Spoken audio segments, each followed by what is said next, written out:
Chapter 4. The First Principle in the Science of Getting Rich. Thought is the only power which can produce tangible riches from the formless substance. The stuff from which all things are made is a substance which thinks, and a thought of form in this substance produces the form. Original substance moves according to its thoughts. Every form and process you see in nature is the visible expression of a thought in original substance. As the formless stuff thinks of a form, it takes that form. As it thinks of a motion, it takes that motion. That is the way all things were created. We live in a thought world which is part of a thought universe. The thought of a moving universe extended throughout formless substance, and the thinking stuff moving according to that thought took the form of systems of planets and maintains that form. Thinking substance takes the form of its thought, and moves according to the thought. Holding the idea of a circling system of suns and worlds, it takes the form of these bodies, and moves them as it thinks. Thinking the form of a slow-growing oak tree, it moves accordingly and produces the tree, though centuries may be required to do the work. In creating, the formless seems to move according to the lines of motion it has established. The thought of an oak tree does not cause the instant formation of a full-grown tree, but it does start in motion the forces which will produce the tree along established lines of growth. Every thought of form, held in thinking substance, causes the creation of the form, but always, or at least generally, along lines of growth and action already established. The thought of a house of a certain construction, if it were impressed upon formless substance, might not cause the instant formation of the house, but it would cause the turning of creative energies already working in trade and commerce into such channels as to result in the speedy building of the house. And if there were no existing channels through which the creative energy could work, then the house would be formed directly from primal substance, without waiting for the slow process of the organic and inorganic world. No thought of form can be impressed upon original substance without causing the creation of the form. Man is a thinking center and can originate thought. All the forms that man fashions with his hands must first exist in his thought. He cannot shape a thing until he has thought that thing. And so far man has confined his efforts wholly to the work of his hands, he has applied manual labor to the world of forms, seeking to change or modify those already existing. He has never thought of trying to cause the creation of new forms by impressing his thoughts upon formless substance. When man has a thought form, he takes material from the forms of nature and makes an image of the form which is in his mind. He has, so far, made little or no effort to cooperate with formless intelligence, to work with the Father. He has not dreamed that he can do what he seeth the Father doing. Man reshapes and modifies existing forms by manual labor. He has given no attention to the question whether he may not produce things from formless substance by communicating his thoughts to it. We propose to prove that he may do so, to prove that any man or woman may do so, and to show how. As our first step, we must lay down three fundamental propositions. First, we assert that there is one original formless stuff or substance from which all things are made. All the seemingly many elements are but different presentations of one element. All the many forms found in organic and inorganic nature are but different shapes made from the same stuff. All this stuff is thinking stuff. A thought held in it produces the form of the thought.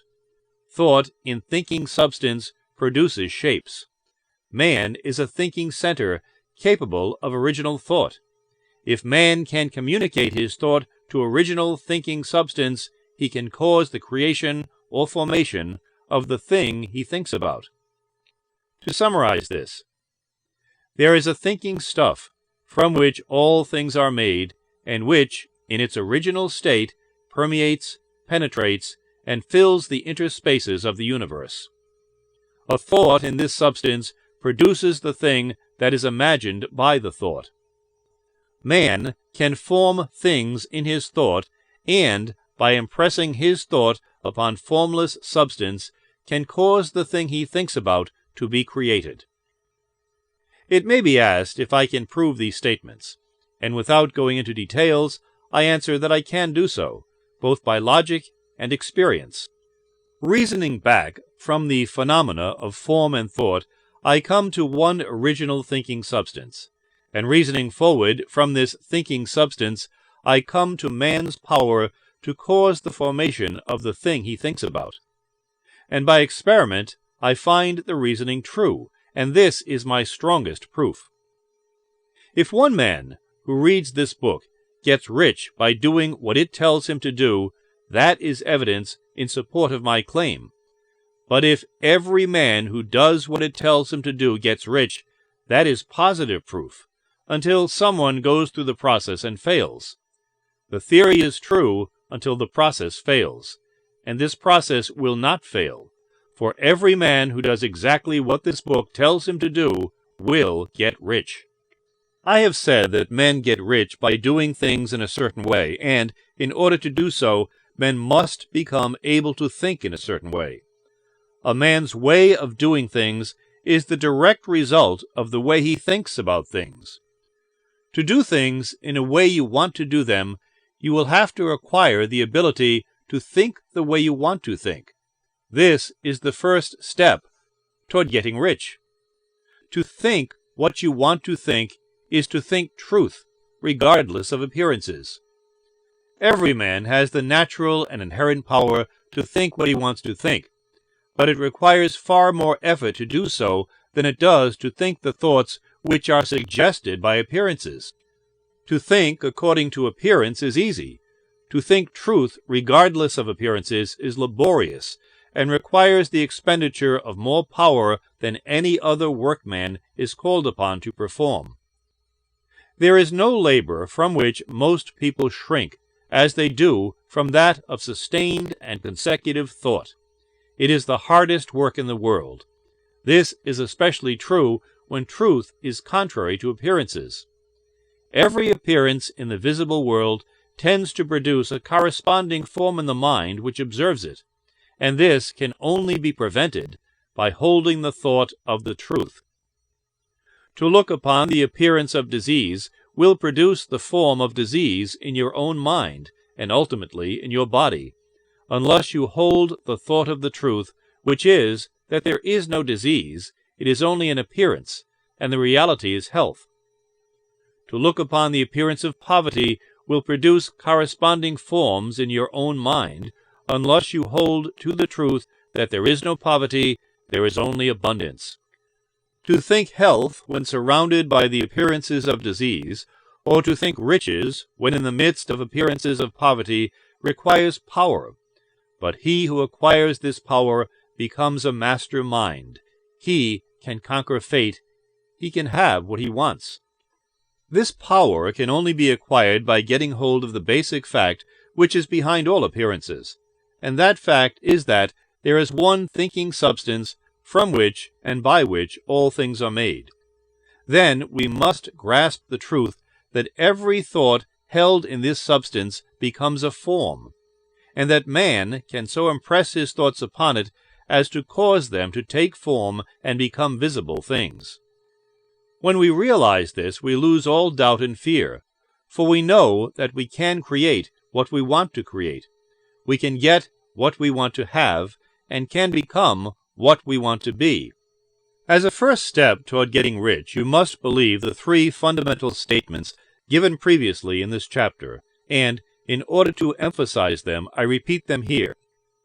There is a thinking stuff from which all things are made, and which, in its original state, permeates, penetrates, and fills the interspaces of the universe. A thought in this substance produces the thing that is imagined by the thought.